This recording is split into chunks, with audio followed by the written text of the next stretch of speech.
Hello दोस्तों, तो स्वागत है आप सभी लोगों का हमारे अपने यूट्यूब चैनल ज्ञान संकल्प 01 में। ठीक है, तो आज की इस वीडियो में हम लोग क्लास 11th इतिहास का थर्ड चैप्टर जो आपका है यायावर साम्राज्य, ठीक है, उसको हम लोग रैपिड रिवीजन करने वाले हैं। ठीक है, इस वीडियो में हम लोग बहुत ही अच्छे से इस चैप्टर को डिटेल्ड में रिवीजन कर रहे होंगे। ठीक है, हर एक टॉपिक को अच्छे से समझते हुए।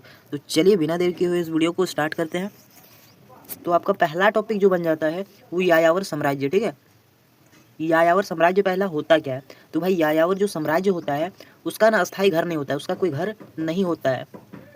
एक स्थान से दूसरे स्थान पर घूमने वाले लोग होते हैं ये। ठीक है, ये लोग जो होते हैं वो एक स्थान से दूसरे स्थान घूम घूम कर काम वगैरह करते थे और अपना भरण पोषण करते हैं। ठीक है, मुख्य व्यवसाय इसका जो था वो पशुपालन, घोड़े, भेड़, ऊँट।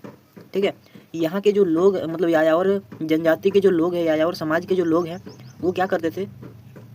पशुपालन का कार्य करते थे। ठीक है, इसका जो मुख्य व्यापार था वो पशुपालन ही था। ठीक है, वो मुख्य रूप से घोड़ा, भेड़ और ऊँट को पशु को पालते थे। ठीक है, ये सब पशु को वो पालते थे, उनका भरण पोषण करते थे और जगह जगह घूमते थे, उन लोग को चराया करते हैं, जैसे घोड़े और भेड़ बकरियों को सबको चराया करते हैं। ठीक है, जगह जगह जहाँ पर उन्हें लगा कि अभी पैसे वगैरह का ज़रूरत है तो उधर ही लोग बेच देते थे।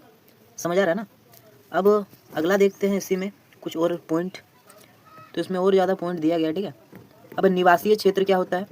ठीक है, निवास क्षेत्र मध्य एशिया के घास के मैदान।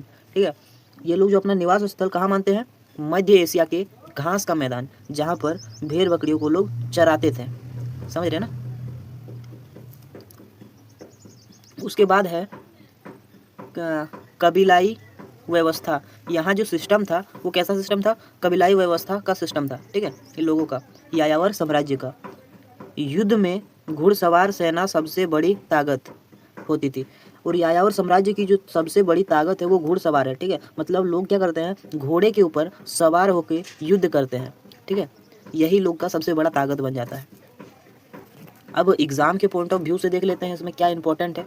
ठीक है, तो एग्जाम के पॉइंट से आपका ये इंपॉर्टेंट हो जाता है यायावर जीवन। ठीक है, यायावर का जीवन कैसा रहता है? ठीक है, तो ये गतिशील होता है। ठीक है, मतलब यहाँ वहाँ घूमते रहते हैं, घूम घूम कर अपना काम करते रहते हैं। ठीक है, सैन्य शक्ति पर आधारित। और ये क्या है? सैन्य शक्ति पर आधारित है। ये लोग मुख्य रूप से किस पे सवारी करके युद्ध करते हैं? तो ये घोड़े पे सवार होकर युद्ध करते हैं। अगला आपका टॉपिक होने वाला है, अगला टॉपिक होने वाला है मंगोलों का उदय। ठीक है, मंगोलों का उदय। सबसे शक्तिशाली यायावर समूह मंगोल है। ठीक है, जो सबसे शक्तिशाली यायावर समूह है वो कौन सा है? वो मंगोल समूह को माना जाता है। ठीक है, महान नेता चंगेज खान। ठीक है, जिसका महान नेता जो था वो कौन था? Genghis Khan. ये आपके एग्जाम में आता है, ये बहुत ही इंपॉर्टेंट क्वेश्चन बनता है इससे। ठीक है, कि जो यायावर साम्राज्य का महान नेता था वो कौन था? तो आपका राइट आंसर हो जाएगा चंगेज खान। ठीक है, ये याद कर लीजिएगा। अगला पॉइंट है 1206 ईस्वी में महान खान घोषित। ठीक है, इसको क्या किया गया? जो आपका महान नेता चंगेज खान था, ठीक है, उसको क्या किया गया? 1206 ईस्वी में महान खान घोषित कर दिया गया। ठीक है, अगला पॉइंट होने वाला है विभिन्न कबीलों को एकजुट किया। अब ये जो चंगेज खान था वो क्या किया कि विभिन्न जो वकीलों, ठीक है, कबीलों जो थे, कबीले वगैरह जो थे, उसको क्या किया? एकजुट किया। अब देखते हैं इसमें क्या इंपॉर्टेंट लाइन बन जाता है।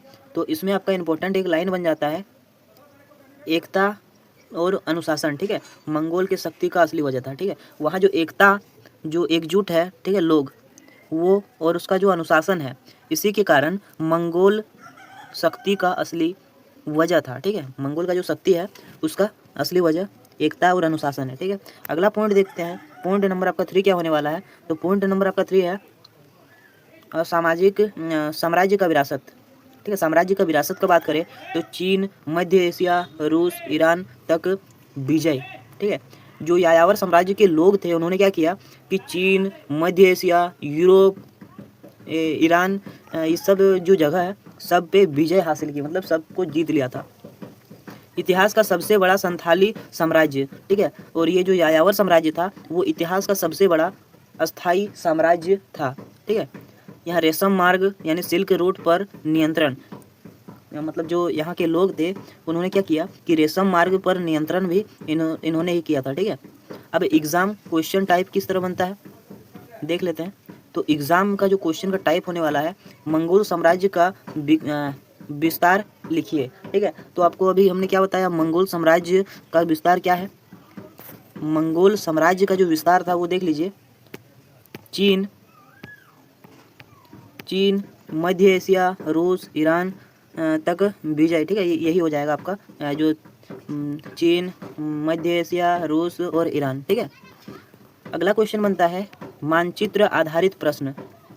इसके जो मानचित्र वगैरह आपके बुक में दिया है उसको भी आपको कर लेना है। ठीक है, अगला आपका टॉपिक होने वाला है प्रशासनिक व्यवस्था। ठीक है, अब ये प्रशासनिक व्यवस्था वहाँ कैसा था। ठीक है, मंगोल साम्राज्य ना, हाँ मंगोल साम्राज्य का। तो कानून व्यवस्था यासा। ठीक है, वहाँ का जो कानून व्यवस्था था वो यासा था। ठीक है, धार्मिक सहानुभूता। ठीक है, वहाँ क्या था, जो वहाँ के लोगों का था, मंगोल साम्राज्य का धार्मिक सहानुभूता रहता था। ठीक है, उसके बाद क्या है, योग्य व्यक्तियों को पद यानी मेरिट सिस्टम वहाँ उपलब्ध था। ठीक है, जो योग्य व्यक्ति वहाँ होता था उन्हें कोई पद दिया जाता था। उसके बाद क्या था, डाक व संचार व्यवस्था विकसित था। जो आपका मंगोल साम्राज्य है उसमें क्या होता था कि डाक एवं संचार की जो व्यवस्था है वो बहुत हद तक विकसित थी।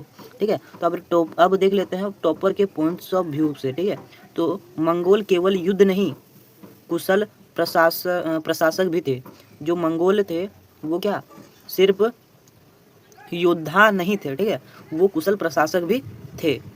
अगला आपका पॉइंट जो बनता है वो क्या होने वाला है। ठीक है, तो अगला टॉपिक है आपका सामाजिक व आर्थिक जीवन। ठीक है, इसी में है सामाजिक व आर्थिक जीवन। ठीक है, तो इसमें क्या है, युद्ध और लूट से धन।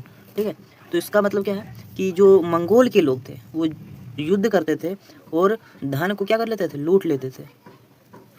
व्यापार को प्रोत्साहन यानी सिल्क रूट सुरक्षित करता था। ठीक है, व्यापार को प्रोत्साहन देते थे, सिल्क रूट को सुरक्षा प्रदान भी करते थे। ठीक है, जो आपके